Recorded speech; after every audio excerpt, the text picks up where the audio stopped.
Hi. இந்த வீடியோவில் பார்த்தீங்கன்னா நிறைய சமைக்கணும், ஆனால் ஹெல்த்தியாக சமைக்கணும், அதுவும் குயிக்காகவும் சமைக்கணும். ஸோ அது எப்படின்னு பார்க்கலாம். ஸோ நான் ஃபஸ்ட்டு காலையில் எழுந்தோடனே நம்மளோட ஃபஸ்ட்டு வேலை என்ன இருக்கும், நம்ம கழுவி வச்ச பாத்திரம்லாம் அடுக்கி வைக்கணும். அதை பாதிலேயே ஸ்டாப் பண்ணிவிட்டு குக்கர் எடுத்துகிட்டு வந்துட்டு நான் முளைக்கட்டின பச்சை பயிரில் கொஞ்சோண்டு தண்ணி கொஞ்சோண்டு உப்பு எடுத்து வேக வைக்க போகிறேன். இப்போ எடுத்து வைக்கிறது வேறு ஒன்றும் இல்லை, ஃபஸ்ட்டே பாத்திரம் எடுக்க போது முட்டை வேக வைக்கிற பாத்திரம் கிடச்சிச்சு. ஸோ முட்டையும் வேக வச்சுட்டேன், பக்கத்தில் ரைஸும் வேக வச்சுட்டேன். எப்போவுமே ஸ்டவ் மட்டும் காலியாக போட மாட்டேன்.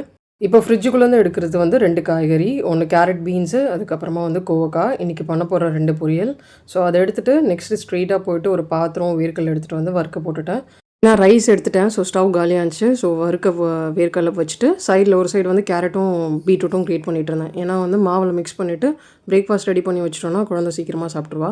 ஸோ இது பண்ண போது ப்ரெஷரும் ரிலீஸ் ஆகிடுச்சு. ஸோ அந்த பச்சை பயிறு எடுத்து வச்சுட்டு ஸோ இப்போ 2 ஸ்டவ்வுமே எனக்கு காலியாக போகுது. ஒரு சைடு வேர்க்கடலை வறுக்கிறேன். ஸோ இன்னொரு சைடு பார்த்தீங்கன்னா காலியாக தான் இருக்குது ஸ்டவ். ஸோ இப்போ என்ன பண்ணேன்னா நான் கடகடன்னு ஃபஸ்ட்டு இந்த கேரட்டும் பீட்ரூட்டும் க்ரியேட் பண்ணிவிட்டு இந்த மாவில் வந்து சேர்த்து மிக்ஸ் பண்ணி வச்சுட்டேன். இப்போ வந்து 2 ஸ்டவ்வுமே காலியாக இருக்குது. ஸோ குக்கரும் பார்த்தீங்கன்னா நான் அந்த பச்சை பயிறு எடுத்து வச்சுட்டேன். ஸோ அதனால் இப்போ குக்கரில் வந்து சாம்பார் தான் வைக்க போகிறேன். ஸோ கடகடன்னு பூண்டு, வெங்காயம், தக்காளி இது எல்லாத்தையும் கட் பண்ணிவிட்டு நம்ம இந்த குக்கரில் அந்த பருப்பு இருக்குல்ல, அதில் வந்து ஒரு 4 டம்ளர் தண்ணி வச்சுட்டு இது பருப்போட இந்த வெங்காயம், தக்காளி, பூண்டு சேர்த்துட்டு கொஞ்சம் மஞ்சத்தூள், கொஞ்சம் குழம்பு தூள், கொஞ்சம் தனியாத்தூள் வேணும்னா இதுலேயே புளி சேர்த்துட்டு கரெக்டாக ஒரு 4 விசில் ப்ரெஷர் குக் பண்ண போகிறேன்.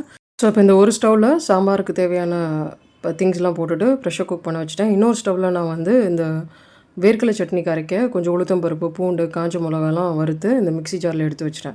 ஸோ இப்போ காயும் கட் பண்ணியாச்சு. ஸோ இந்த பேன் வந்து சூடாகிட்டோன்னே எண்ணெய் ஊற்றிட்டு கடுகு, சீரகம், உளுத்தம் பருப்பு, கடலைப்பருப்பு, அதுக்கப்புறமா கருவேப்பிலெல்லாம் சேர்த்துட்டு காய் எல்லாத்தையும் சேர்த்துட்டு கொஞ்சம் மஞ்சத்தூள், குழம்புத்தூள், தனியாத்தூள், தேவையான அளவு உப்பு எல்லாத்தையும் மிக்ஸ் பண்ணிவிட்டு க்ளோஸ் பண்ணி குக் பண்ண போகிறேன். ஸோ அந்த ஸ்டீமான வாட்டரை அப்படியே போட்டு குக் பண்ண போகிறோம். ஸோ அதை ரைஸில் மிக்ஸ் பண்ணுறதால நான் இதில் வந்து குழம்பு தூள்லாம் ஆட் பண்ணியிருக்கேன்.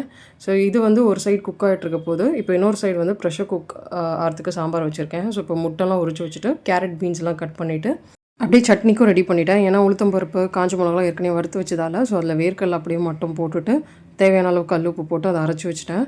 ஸோ இதை தாளிக்க மட்டும் தான் செய்யணும். ஸ்டவ் வந்து ஒரு சைடு வந்து காய் வேகுது, இன்னொரு சைடு வந்து குக்கர் விசில் வந்ததால் அதை எடுத்து வச்சுட்டு நான் வந்து சுடு தண்ணி வந்து போட்டுட்டேன். ஏன்னா இட்லி வேக வைக்கிறதுக்காக. ஸோ இப்போ இட்லி பிளேட்டில் எண்ணெய்லாம் தடவிட்டு அதுக்கப்புறமா இட்லி இப்போது வந்து மாவு நல்லா புளிச்சிருக்கு. அதனால் இட்லி போட்டு நான் வந்து உள்ளே வச்சு மூடிட்டேன். ஸோ இப்போ காய் இன்னொரு சைடு வந்து குக் ஆகிடுச்சு. அது எடுத்து வச்சோடனே நான் தாளிக்க வந்து ஒரு பேன் போட்டு ஃபஸ்ட்டு தாளித்து 2மே சட்னியும் சாம்பாரும் அட் அ டைம் தாளிச்சிட்டேன். ஸோ இட்லி மூடி வச்சது வெந்துருச்சு. ஸோ இன்னொரு சைடு இப்போ வந்து கேரட் பீன்ஸ் குக் ஆகிட்ருக்கு. ஸோ இட்லி ரெடியானதால் மார்னிங் பிரேக்ஃபாஸ்ட் கொஞ்சம் சீக்கிரமாக கொடுத்தாங்கன்னா அவங்க கொஞ்சம் ஸ்லோவாக கூட சாப்பிடுவாங்க. இட்லி ரொம்ப சாஃப்டாக இருக்கும். ஏன்னா மாவு வந்து நான் நைட்டு தான் வந்து உப்பு போட்டு மாவில் மிக்ஸ் பண்ணி வச்சுட்டேன். ஸோ மார்னிங் புளிச்சதுக்கு ஸோ இது மாவில் இட்லி ஊற்றிட்டேன். ஸோ இது வந்து குழந்தைக்கு பிரேக்ஃபாஸ்ட் இவ்வளோ சாஃப்டாக இருக்குது பாருங்கள் இட்லி. நான் சாப்பிடும்போது சாம்பார் மட்டும் எக்ஸ்ட்ரா வச்சு சாப்பிட்டேன்.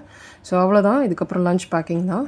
கேரட்டும் பீன்ஸும் குக் ஆகிடுச்சு. ஸோ லஞ்சுக்கு வந்து நான் வந்து கேரட் பீன்ஸ் பொரியல், ரைஸ், நிறைய கோவக்காய் பொரியல் நல்லா மிக்ஸ் பண்ணிவிட்டு ரைஸில் பேக் பண்ண வேண்டியது தான். ஸோ உங்களுக்கு பார்த்தாலே தெரியும் ரைஸ் கம்மியாக இருக்கும், காய் அதிகமாக இருக்கும். ஸோ இதுதான் லஞ்ச். ஸ்நாக்ஸ்க்கு வந்து நட்ஸ் பேக் பண்ணிட்டேன். ஸோ அதுக்கப்புறம் ஸ்கூலில் விட்டுட்டு வந்துட்டு நான் கொஞ்சம் ஃப்ரீயாக இருந்ததால் கொஞ்சம் ஸ்நாக்ஸ்லாம் பண்ணி வச்சேன். ஏன்னா வீட்டில் வந்து சம்டைம் ஈவினிங் எதுவுமே இல்லாத மாதிரி இருக்குது. அதனால் வந்து கொஞ்சம் ஓம்பொடியும் அதுக்கப்புறமா காரா சேவ் பண்ணி வச்சுட்டு ஸோ என்னோடய லஞ்ச் சாப்பிட்டேன். இதுதான் என்னோடய லஞ்ச். 2 காய் இருக்குது, ஒரு பச்சை பயிறு, கொஞ்சம் நம்ம இன்றைக்கி பண்ண ஸ்நாக்ஸ், அப்புறம் சாம்பார். ஸோ காலையில் குயிக்காக அந்த 2 காய் பண்ணிட்டாலே போதும். ஈஸி ஒர்க், ரொம்ப ஈஸியாக இருக்கும். ஏதாச்சும் ஒரு பயிர் வகை வேக வச்சிடலாம். அப்புறம் ஒரே ஒரு குழம்பு. முட்டை வந்து வேக வச்சு சாப்பிட்லாம், இல்லாட்டா சாப்பிட போது நம்ம போட்டு சாப்பிட்டுக்கலாம். ஸோ அவ்வளோதான். இப்படி தான் நான் குயிக்காக காலையிலேயே சமைச்சு முடிப்பேன். ஸோ அன்றைக்கி கொஞ்சம் நிறைய வேலை, குழந்தை போயிட்டோன்னே இந்த ஸ்நாக்ஸ்லாம் பண்ணதால் ஸோ என்னோடய டே வந்து கடைசியாக ஒரு மோர் போட்டு குடிச்சிட்டேன் ஈவினிங். அவ்வளோதான்.